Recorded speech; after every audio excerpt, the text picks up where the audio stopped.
A couple of weeks ago, Anthony Blinken, the US Secretary of State, gave a speech at the John Hopkins University.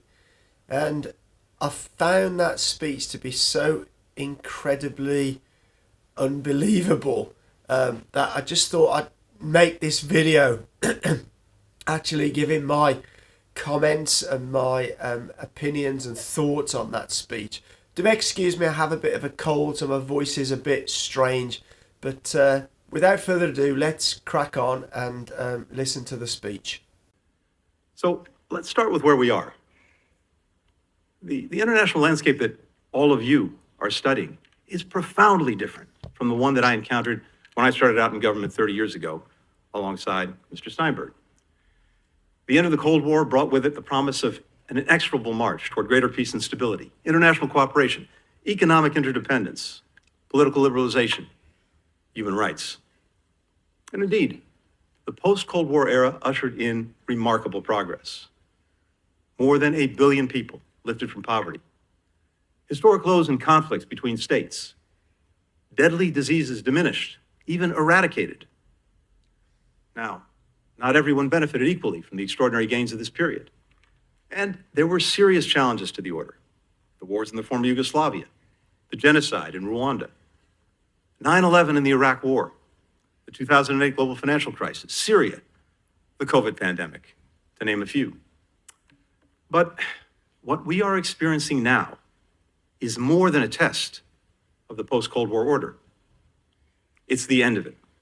So in this first part, he talks about greater peace and stability and greater cooperation, greater economic independence. Now, I think that's only where it suited the USA. He then talks about that more than 1 billion people lifted out of poverty. Now, a massive amount of those people are actually people lifted out of poverty here in China.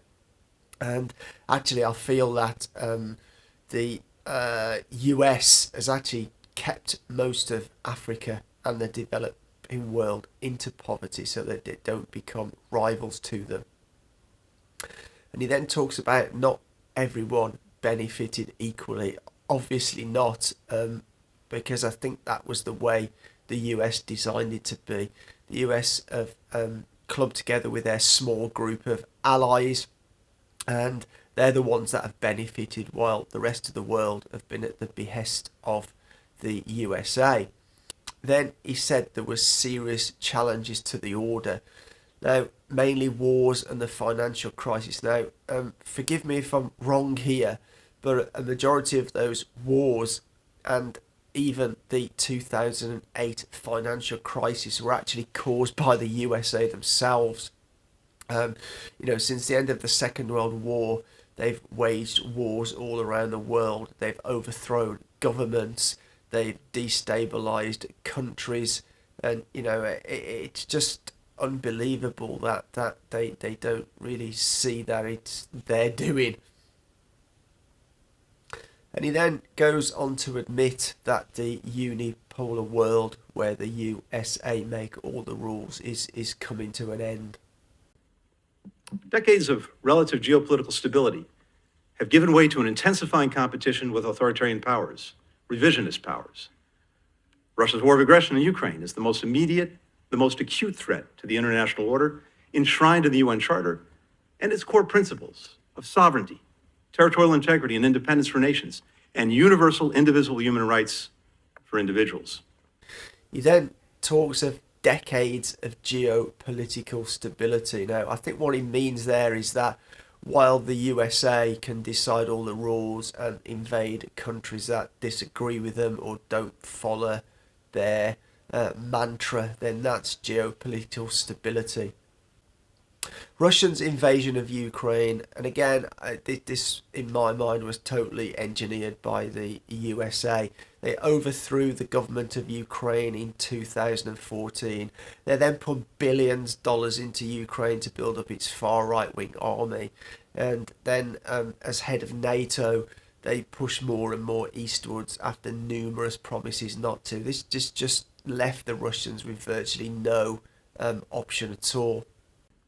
Meanwhile, the People's Republic of China poses the most significant long-term challenge. because it not only aspires to reshape the international order, it increasingly has the economic, the diplomatic, the military, the technological power to do just that.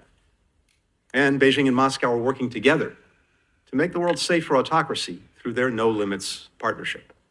So, as far as he's concerned, China poses the biggest long-term challenge. As he says, they want to change the order, but everything I've seen is that China are pushing for a multipolar world where rules are decided by many countries based on the rules of the United Nations. He says China have the military, economic and technological capability as well as a diplomatic ability, then talks about the closer alliance between China and Russia, which instead of the US pushing them further apart, their actions have actually brought them closer together. As this competition ramps up, many countries are hedging their bets. He then says, as this competition ramps up, many countries are hedging their bets. Crazy how the USA see it as a competition, but what I think he really means here is that many countries don't want to align with the US as they see China as a better alternative. Countries and citizens are losing faith in the international economic order. He actually means countries and citizens are fed up with the US bullying them.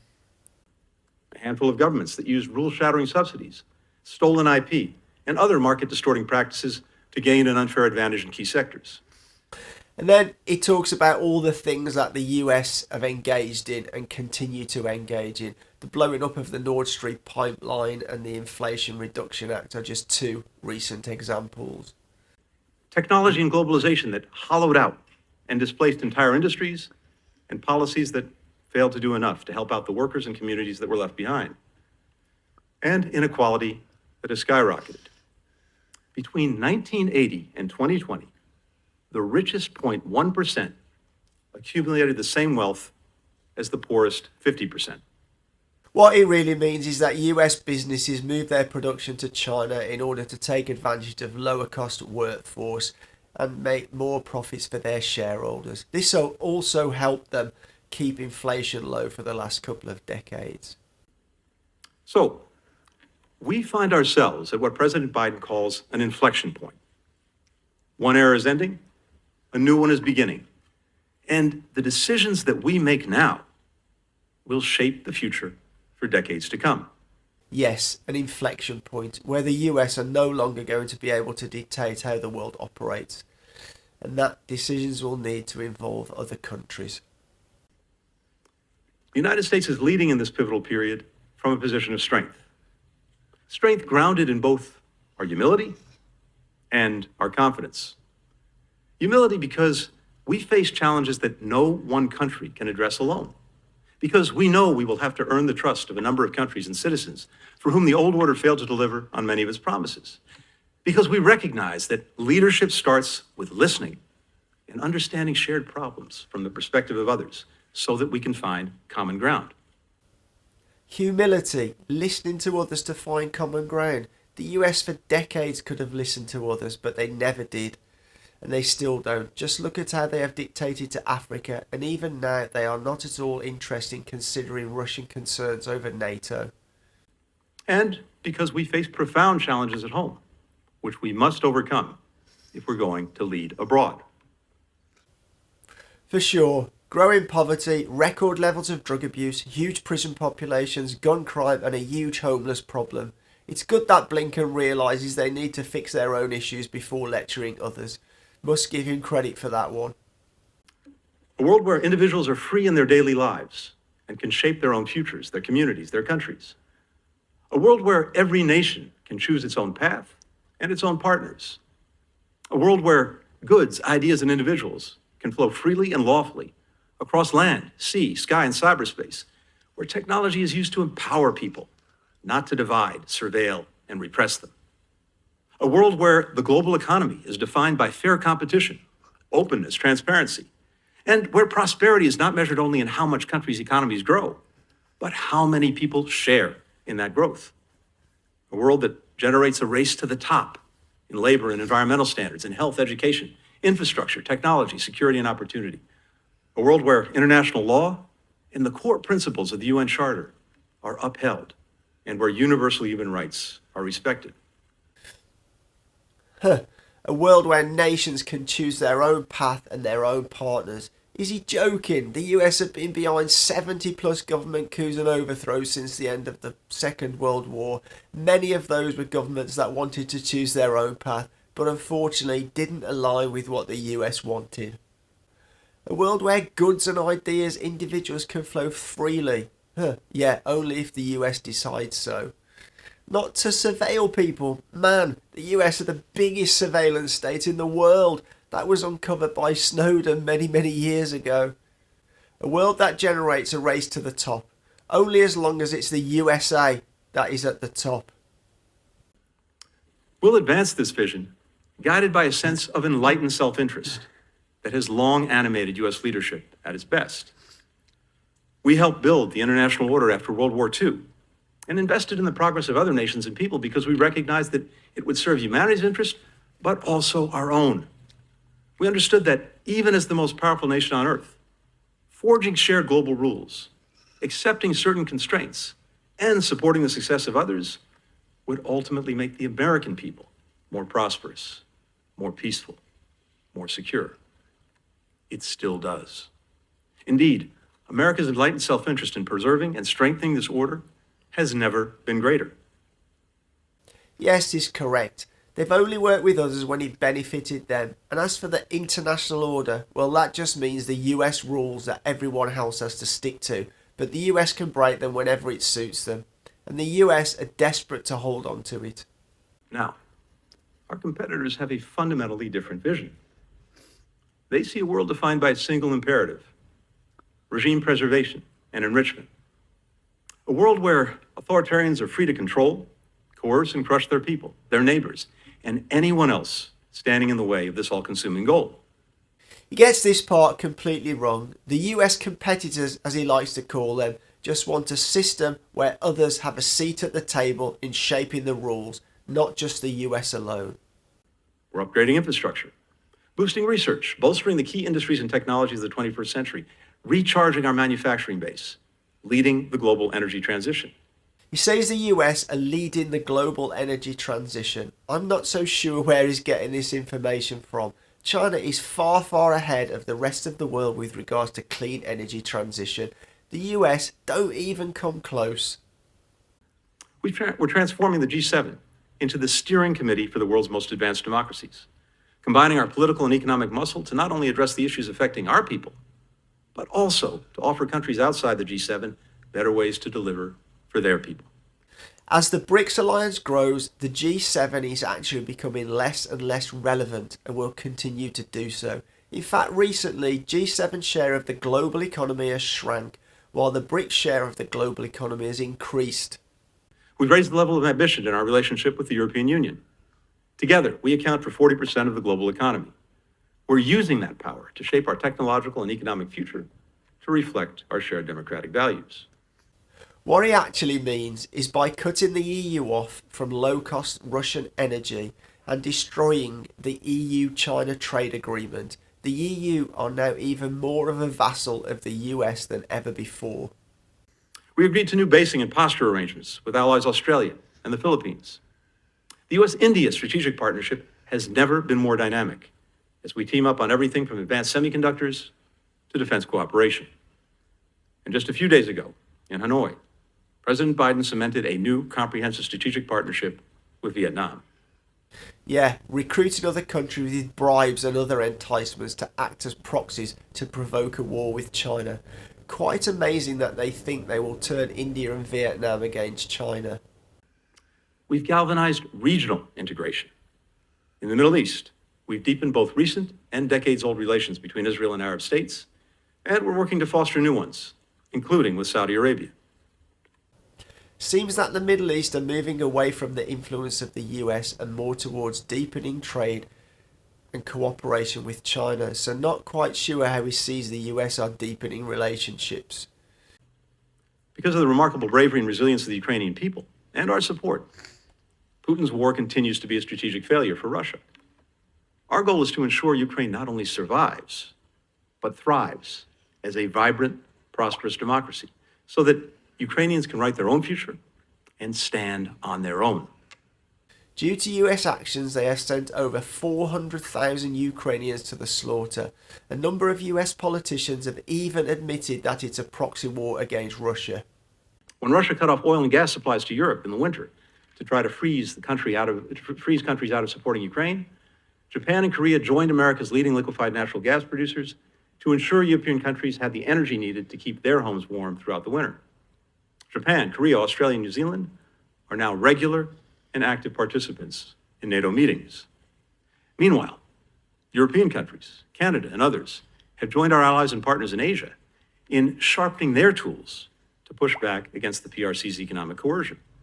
Russia did not cut off oil and gas to Europe. US blew up Nord Stream and the EU imposed a ban on Russian energy, even though they are buying more than ever through third parties and paying a premium for it. It's also been pretty good for the US LNG industry too. We created a new security partnership, AUKUS, with Australia and the United Kingdom to build modern nuclear-powered submarines and to advance our joint work on AI, quantum computing, and other cutting-edge technologies.